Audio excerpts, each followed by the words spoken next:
It began like any ordinary day at the airport until one sound tore the calm apart. The entire airport froze when a K9, teeth bared, started barking violently at a small boy clinging to his father's tattooed hand. Shock rippled through the terminal. The officer gripping the leash fought to hold back his powerful German shepherd, while the terrified boy, no older than 7, clutched a worn backpack to his chest. His father, a towering man in a tailored suit with ink crawling up his neck, pulled the child closer. "Control your animal," the man's voice cut through the chaos, smooth and menacing. "You're terrifying my son." But the K9 wouldn't stop. His instincts screamed lethal danger. At first, officers thought the dog was reacting to the father. Everyone recognized the tattoos, the commanding presence. Ronan Pierce. The name alone made seasoned cops nervous. How could anyone question a man like that without evidence? No one could understand why the K9 was so desperate. His handler, Officer Daniel Briggs, had seen his partner alert to danger countless times, but never like this. The dog wasn't even looking at Ronan Pierce. Something was wrong, people whispered. Why was a trained police dog targeting a crying child protected by one of the most dangerous men in the city? No one knew that at that very moment, the dog wasn't just barking. He was screaming a warning. Everyone thought the dog had lost control until a closer look at the boy's backpack revealed something no one could believe. What the K9 was sensing wasn't ordinary, and just seconds later, the entire airport went silent. No one could understand what was happening. Was the child in danger? Was it possible the boy was carrying something deadly? And if so, who put it there? The hum of rolling luggage and departure announcements filled the air when a sharp, guttural bark shattered the routine. Heads snapped around. Conversations died mid-sentence. Near the security checkpoint, a powerful German shepherd in a tactical K9 vest lunged forward, his deep snarl reverberating off the glass walls. Officer Daniel Briggs gripped the leash with both hands, his boots scraping against the polished floor as he fought to hold the animal back. "Zeus, heel, heel!" Briggs's voice cut through the noise, but the dog refused to obey. His teeth bared, his body trembling with raw intensity, Zeus locked onto one target. A small boy with dark hair, maybe 6 or 7 years old, standing rigidly beside a man in an expensive black suit. The boy's face was streaked with tears, his small hands wrapped around the straps of a faded, oversized backpack that looked far too heavy for his frame. The boy froze, eyes wide with terror, as Zeus barked again, louder, more desperate this time. Passengers gasped. Some scrambled backward. Others pulled out phones to record. But it was the man beside the boy who commanded the room. Tall, broad-shouldered, with slicked-back hair and intricate tattoos visible above his collar and across the backs of his hands, Ronan Pierce didn't flinch. He simply placed one large hand on his son's shoulder, his expression cold and controlled. "Officer," Ronan said, his voice dangerously calm, "I suggest you control your dog before this becomes a problem." Airport security rushed closer, confusion spreading like wildfire. Briggs's pulse hammered in his ears. Zeus had been trained for years. Explosives, narcotics, concealed weapons. But he had never, ever seen him react with such raw, primal urgency. "Easy, boy. What is it?" Briggs muttered, his grip tightening on the leash. But Zeus dug his claws into the tile, refusing to retreat. His eyes never left the boy, or more specifically, the backpack pressed against the child's chest. The boy's small voice broke through the tension. "Daddy, please, make him stop," he whimpered, his voice cracking with fear. He hugged the backpack tighter, like it was the only thing keeping him safe. A ring of TSA officers and airport guards formed a cautious perimeter. One officer leaned toward Briggs and whispered, "Sir, is your K9 malfunctioning? That's Ronan Pierce. We can't just—" Briggs cut him off with a sharp look. "Zeus doesn't malfunction. If he's reacting, there's a reason." Zeus's body vibrated with tension. He barked once more, sharp, deliberate, and then his behavior shifted. His nose twitched rapidly, sniffing the air between the boy and the bag. He pulled harder toward the child's side, his bark now mixed with a low, mournful whine. "Everyone, step back," Briggs commanded, his voice steady despite the adrenaline flooding his system. The terminal buzzed with alarm. Whispers spread. Phones flashed. Officers barked instructions. Somewhere in the crowd, a woman screamed. Ronan Pierce's expression darkened. Officer Briggs, is it? His eyes, cold and calculating, fixed on the name badge. I'll remember that. Now get your dog under control, or I'll have your badge. But Briggs wasn't looking at Ronan anymore. He was watching Zeus. The dog's behavior had changed. He wasn't lunging now. He was shaking. His whine grew more desperate, almost protective, as he fixated on a specific spot on the boy's worn backpack. Briggs felt ice crawl down his spine. This wasn't aggression. This was warning. But warning of what? As Zeus's barks grew faster, more frantic, the boy took a frightened step backward. Ronan's grip on the child's shoulder tightened, not comforting, but controlling. Zeus pulled harder, insistent, desperate, like he was trying to communicate something no human could yet understand. And in that single tense moment, everyone in the terminal realized something terrifying. Whatever was inside that little boy's backpack had just changed everything. "Zeus, stand down!" Briggs' voice thundered across the terminal, but it was like shouting into a hurricane. The German shepherd's body was locked. Every muscle coiled like a loaded spring. He wasn't attacking. He was saving a life. His barks echoed off the tall glass walls, demanding the attention of everyone within earshot. And somewhere deep in his training, in his instinct, Zeus knew what no one else did yet. The greatest danger to that child wasn't standing beside him. It was on him. Officer Daniel Briggs had walked this terminal 1,000 times. Early morning shift, gate C12 to gate D7. Same route, same rhythm. His canine partner Zeus moved beside him with trained precision, alert but calm, scanning the crowds with the confidence of a 5-year veteran. It was supposed to be routine. Briggs nodded at a flight attendant rolling her carry-on. Zeus's ears twitched at the sound of children laughing near a coffee kiosk. Everything was normal, controlled, safe. Then Zeus stopped. Not a gradual halt, a full-body freeze. Briggs felt the tension travel up the leash before he saw what caused it. Zeus's head snapped toward the security line, his lips curling back to expose teeth. A low rumble built in his chest, primal, volcanic. "Zeus?" Briggs followed his partner's gaze. That's when he saw them. A man in a sleek black suit stood near the metal detectors, one hand resting on the shoulder of a small boy. The child couldn't have been older than 7, his face pale and streaked with tears. He clutched a worn, oversized backpack against his chest like a lifeline. The boy was shaking, but it was the man who made Briggs's instincts flare.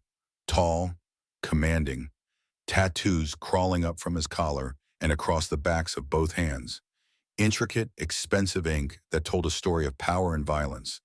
His hair was slicked back, his expression unnervingly calm as travelers instinctively gave him space. Ronan Pierce. Even officers who'd never worked organized crime knew that name. Zeus lunged. The leash went taut so fast it burned Briggs's palm. The German shepherd exploded forward with a bark that shattered the terminal's calm like breaking glass. Conversation stopped. Heads whipped around. A woman screamed, "Zeus, heel!" Briggs planted his feet and pulled back with both hands, his shoulders straining. But Zeus wasn't listening. The dog barked again, raw, desperate, furious, his entire body vibrating with an intensity Briggs had never seen. Not at drug busts, not at bomb threats. Never. The boy flinched and buried his face against his father's side. Ronan Pierce didn't move. He simply looked down at Zeus, then slowly raised his eyes to meet Briggs's. Cold. Calculating. Dangerous. "Officer," Ronan said, his voice cutting through the chaos like a blade. "Control your animal." The terminal fell silent. Every eye was on them now, travelers frozen mid-step, TSA agents rushing closer. And Zeus wouldn't stop. His bark had become a howl, guttural and desperate, fixated entirely on the crying boy and the backpack pressed against his chest. Briggs felt ice flood his veins. Zeus wasn't reacting to Ronan Pierce. He was reacting to the child. Briggs's muscles burned as he fought to hold Zeus back. The leash cut into his palms, but the German shepherd refused to yield. His barks came in rapid, staccato bursts, each one sharper, more insistent than the last. Airport security formed a nervous semicircle around them. Passengers pressed against the walls, phones raised, capturing everything. "Sir, we need you to remove your dog from the area," a TSA supervisor said, stepping forward cautiously.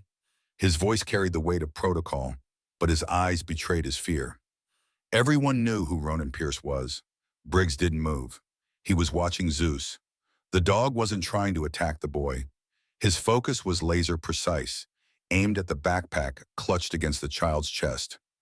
Zeus lunged again, but this time Briggs noticed something. The dog's teeth weren't bared in aggression. His whine was high-pitched, desperate. This wasn't rage. This was panic. "Officer Briggs!" Ronan's voice was silk over steel. He adjusted his suit jacket with one hand while the other remained firmly on his son's shoulder. Possessive, controlling. "I don't know what game you're playing, but you have 3 seconds to get that mad dog away from my boy before I make a phone call you'll regret." The threat hung in the air. Several officers shifted uncomfortably. Everyone knew Ronan Pierce didn't make empty threats. "Sir, please step back with your son," Briggs said, his voice steady despite his hammering heart. Ronan's eyes narrowed. "Excuse me?" "The backpack. I need to see the backpack." A murmur rippled through the crowd. The TSA supervisor grabbed Briggs's arm.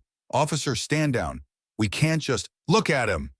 Briggs yanked his arm free, gesturing at Zeus. House. The dog was shaking now, his entire body coiled with tension.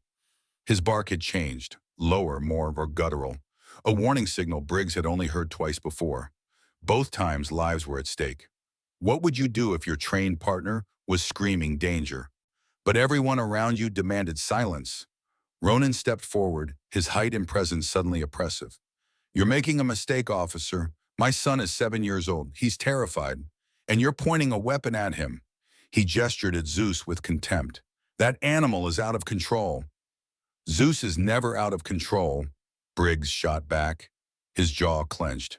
"If he's reacting like this, there's a reason." "Then you're incompetent." The word landed like a slap. The TSA supervisor touched his earpiece, nodding to someone on the other end. "Control is requesting immediate de-escalation. Pull back your K9, Officer Briggs. That's an order." Briggs's mind raced. Protocol said withdraw. Chain of command said obey. But Zeus was screaming something no one else could hear. The boy whimpered, tears streaming down his cheeks. "Daddy, please." Ronan pulled him closer, his expression shifting to something almost paternal. "It's okay, Hunter. These people are just doing their bombs badly." His eyes locked on Briggs again, daring him to push further. Briggs felt the weight of every stare. The cameras recording, his career hanging in the balance.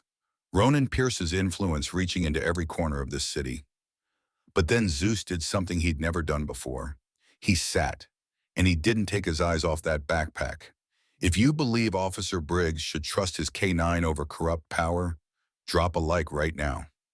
Only people like Ronan Pierce, who think they're above the law, wouldn't. Briggs took a slow breath and made his decision. He stepped forward, positioning himself between Zeus and the crowd. His voice carried across the terminal, steady and firm. "Mr. Pierce, I need you to remove that backpack from your son and place it on the ground. Now." The words hung in the air like a lit fuse.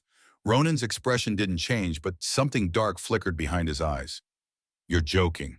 "I'm not." "On what grounds?" Ronan's voice turned ice cold. "Suspicion? A barking die? Do you have any idea who you're talking to?" "I know exactly who you are," Briggs said, "and I'm still asking. The backpack. On the ground." Ronan let out a low, humorless laugh. He pulled out his phone with his free hand, never releasing his grip on Hunter's shoulder. "I have Judge Callahan on speed dial. I have 3 lawyers who can be here in 5 minutes. And I promise you, Officer Briggs, by the time this is over, you won't just lose your badge. You'll lose everything." The TSA supervisor shifted nervously. "Officer, maybe we should—" "The backpack," Briggs repeated, his eyes locked on Ronan. "Or I radio the bomb squad and we evacuate this entire terminal." "Your choice." The crowd murmured. Several people started backing toward the exits. Hunter's small voice broke through. "Daddy, I want to go home." Shh, we will, son. Ronan's jaw tightened. He looked down at Briggs with pure contempt. You're making a mistake that will haunt you. Then let me make it. The standoff stretched. 10 seconds, 20. Airport security exchanged uncertain glances. Somewhere behind them, a radio crackled with urgent voices from command. Then something changed. Zeus stopped barking. The silence was more unsettling than the noise. Briggs glanced down and his blood ran cold. The German shepherd's entire posture had shifted. His body lowered, head tilting, and from deep in his chest came a sound Briggs had only heard once before during a hostage situation 3 years ago. A low, mournful whine mixed with a protective growl. Zeus wasn't alerting to a threat anymore. He was mourning it. The dog's focus narrowed to a single point on the backpack, the bottom left corner, where the fabric sagged slightly, worn and faded. Zeus crept forward an inch, not lunging, not aggressive, protective, like he was trying to shield the boy from something the boy was already touching. Briggs felt his throat tighten. That behavior meant one thing: imminent danger, life or death, no time. Mr. Pierce, Briggs said, his voice dropping to something quieter, more urgent. That backpack is going to kill your son. For the first time, Ronan's composure cracked. Just for a second. A flicker of something. Panic? Guilt? Crossed his face before the mask slammed back down. You're insane. Then prove me wrong. Put it down. Hunter looked up at his father, confusion and fear swimming in his eyes. Daddy? Ronan's hand tightened on the boy's shoulder. His knuckles went white. And in that moment, Briggs knew. Ronan Pierce knew exactly what was in that bag. Comment, protect the innocent if you stand against people who use children as shields. Silence is what lets monsters like Pierce thrive. Two tactical officers emerged from the security office, rifles held low but ready.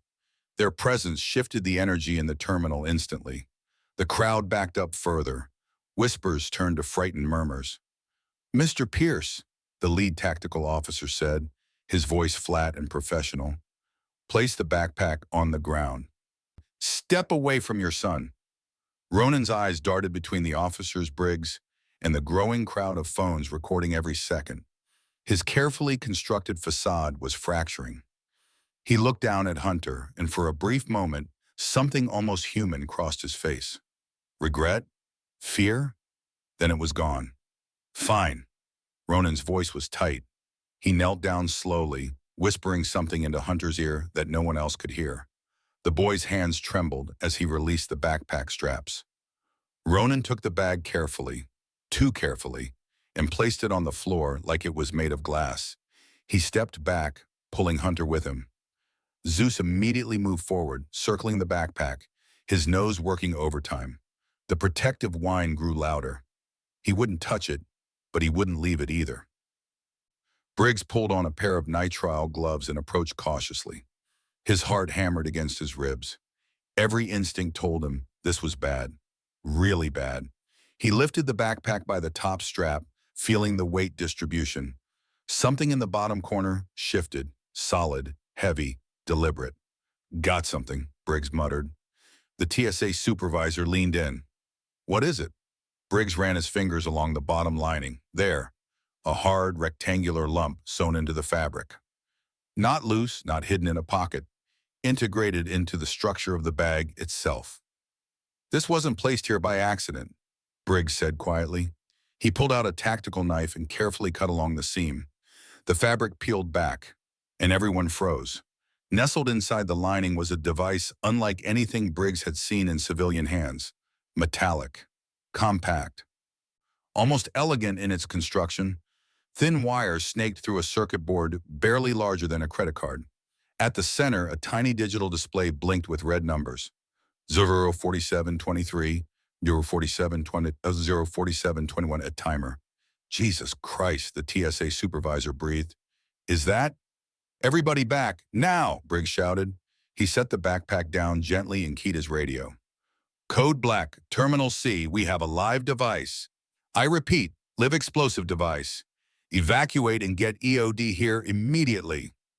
Alarms began to wail. Passengers screamed and stampeded toward the exits. Airport security started shouting evacuation orders. But Briggs wasn't watching the chaos. He was watching Ronan Pierce. The man stood perfectly still, his hand still gripping Hunter's shoulder. His face had gone pale, but there was no surprise in his eyes, no shock, no confusion about what had just been found, only cold, calculated awareness. "You knew," Briggs said, his voice barely audible over the alarms. "You knew what was in there."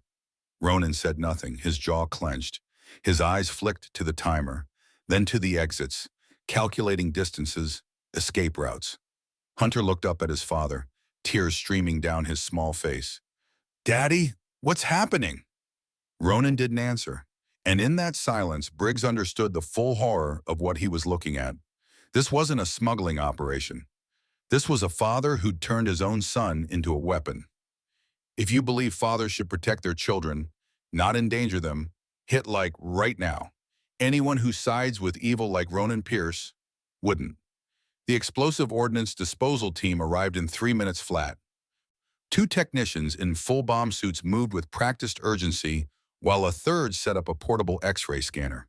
The terminal had been cleared within a 200-foot radius, but Briggs refused to leave. Zeus stayed at his side, still fixated on the backpack. The lead EOD tech, a woman named Santos, crouched beside the device. Her voice came through the headset, mechanical and calm, confirming visuals, custom fabrication, military-grade components, motion sensor active, timer active. "Can you disarm it?" Briggs asked. Santos didn't answer immediately. She adjusted the scanner, studying the internal structure. "This isn't military. It's not cartel either. This is bespoke work, expensive, precise." She looked up, her face pale behind the visor. "Whoever made this knew exactly what they were doing. The timer shows 43 minutes. But the motion sensor is the real problem. If we move it wrong, it detonates regardless of the clock." Briggs felt his stomach drop. 43 minutes. He turned toward the security line where Ronan and Hunter were being held by tactical officers. Ronan's mask had finally shattered. The composure, the arrogance, the calculated control, all gone. His face was slick with sweat. His hands trembled as he gripped Hunter tighter, pulling the boy against his chest. His eyes kept darting between the device and the exit, wild and desperate. "Mr. Pierce," Briggs walked toward him slowly. "Where did that device come from?" Ronan's mouth opened, but no sound came out. "Who put it there?" Briggs's voice cut through the alarm noise. "I—" Ronan's voice cracked. He shook his head, not in denial but in something worse, defeat. "You don't understand. I didn't have a choice." Those words hung in the air like poison. Briggs stepped closer, his voice dropping to something cold and deadly. "You put that bomb on your own son." It wasn't a question. Ronan's face crumpled. For a second, he looked like he might cry. Then the desperation turned to rage. "They would have killed us both. This was the only way out. We stage his death. I collect the insurance. We disappear before—" He stopped himself, but it was too late. The truth was out. This wasn't a gang hit. It wasn't a rival planting evidence. This was a father so desperate to escape his own sins that he'd wired his 7-year-old son with explosives and sent him through airport security as bait, as a distraction, as a sacrificial piece in whatever twisted game Ronan Pierce was playing. Briggs felt bile rise in his throat. He looked down at Hunter, who was crying silently, not understanding but feeling everything. "You're a monster," Briggs whispered. Ronan's eyes flashed, and then in one violent motion he shoved the tactical officer beside him and lunged, not for the exit, for his son. Zeus reacted instantly, a blur of fur and teeth, putting himself between Ronan and the boy. The timer hit 40 and chaos erupted. Ronan's eyes flashed, and then, in one violent motion, he shoved the tactical officer beside him and lunged, not for the exit, not for the bomb, but for his son. It was a desperate, final move, fueled by the terrifying realization that he was about to be caught and exposed. He reached for Hunter, intending to yank the boy back into his grasp, perhaps to hold him as leverage against the armed officers, or simply to take the boy down with him. The act was pure, frantic instinct, a mobster's final terrible play.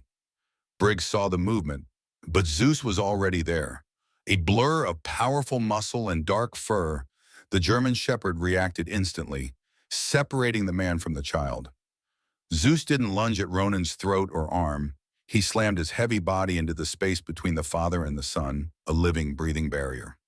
The dog's low growl erupted into a territorial roar, his teeth bared not in hunger for a fight, but in absolute protective fury. Ronan stumbled back from the impact, swearing under his breath, his eyes wide with surprise and rage. He had prepared for police resistance, but not for the animal's unwavering, selfless dedication to the child he was trying to use. Zeus remained fixed in his defensive stance, his body angled toward Hunter, his gaze locked on Ronan. It was a clear, unmistakable declaration. You do not touch the innocent. The tactical officers, momentarily stunned by Ronan's speed, reacted with trained force, moving to pin the Mafia boss against the wall.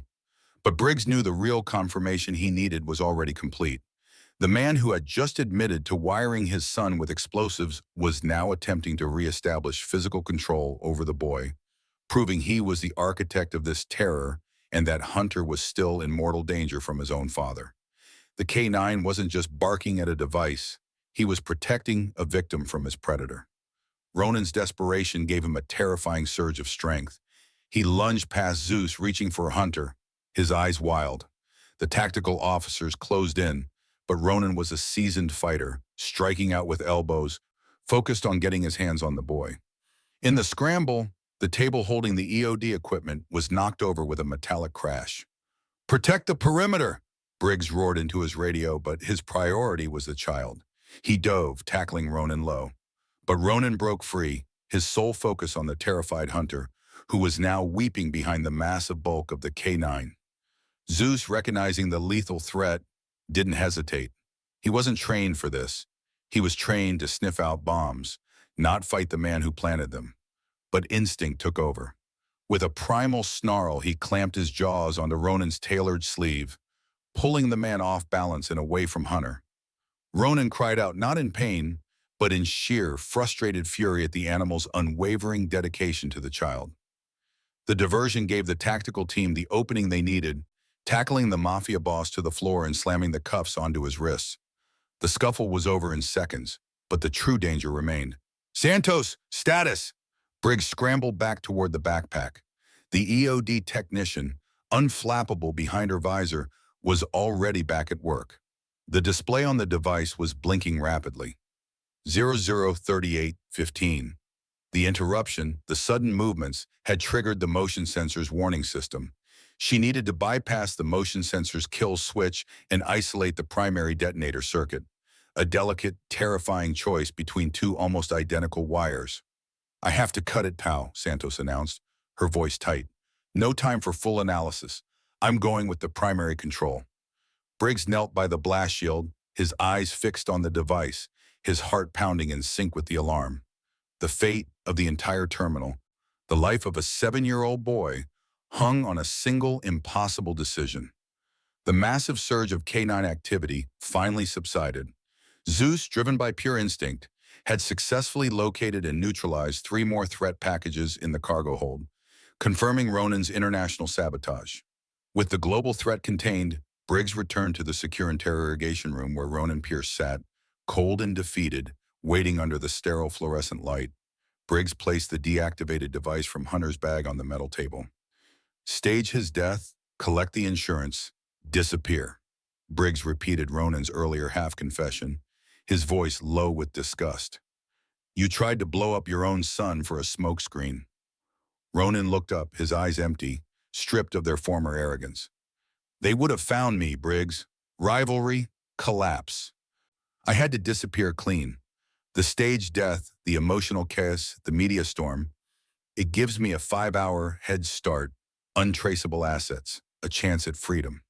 He spoke of Hunter not as a child, but as an asset, a terrible piece of collateral. "It was the only way to save myself." Briggs stared at the man, the sheer narcissistic scale of the betrayal making his skin crawl. He thought back to the initial terrifying moment in the terminal, the chaos, the doubt, the way Zeus had shifted from rage to protective mourning. "Zeus didn't smell, Sir Ronan," Briggs murmured, leaning closer. "He didn't smell the tracker or the wiring. He didn't smell smuggling. He smelled lethal intent. He smelled the kind of unique, unforgivable malice that only a father could direct at his own child. The realization hit Briggs with the force of a punch. The K-9's instinct had bypassed all training for bomb threats or narcotics. It went straight to the unique scent of betrayal and lethal danger itself. The dog's gift was moral clarity. Ronan Pierce represents the worst kind of evil, those who hurt the innocent to benefit themselves. If you are standing against selfish, calculated cruelty, hit subscribe and comment "No Mercy for Ronan" to join the community that fights back against injustice. Briggs stood up, turning away from the monster, now fully revealed. Hunter was saved not by technology, but by the purest form of loyalty. The greatest threat that day was not the bomb, but the corrupt heart that planted it. The sirens had been quiet for an hour, replaced by the hushed movements of the cleanup crew. The terminal, scrubbed clean of the night's terror, was bathed in the pale gold light of the rising sun. Officer Daniel Briggs stood near the cleared security area, exhaustion etched into every line of his face, but his eyes were clear. Across the room, Hunter Pierce sat small and silent, clutching the frayed backpack, now empty and harmless. A kind-faced social worker gently led the boy away. Hunter didn't look back at the interrogation room where his father was held. He was moving toward a future finally free from the Mafia boss's chilling control. He was safe, rescued from the ultimate betrayal. Briggs knelt beside Zeus, who was resting his huge head on the cool tile. The K-9 panted softly, his coat matted with dust and sweat. A commander approached, clapping Briggs on the shoulder. "You saved 3 international flights in a terminal full of people, Briggs. Incredible work." Briggs merely stroked Zeus's head. "It wasn't the training that did it, sir." Zeus ignored the protocol. He ignored the man's power. He ignored the distraction. He looked down at his partner, his voice rough with emotion. He didn't just smell an explosive device. He smelled a wicked choice, the unique scent of a father's malice toward his son. The dog's gift was a moral compass that technology could never match. He secured Zeus's leash, accepting the silence of the dawn as their reward. The mission was complete. They walked slowly toward the exit, passing the line of newly arriving passengers.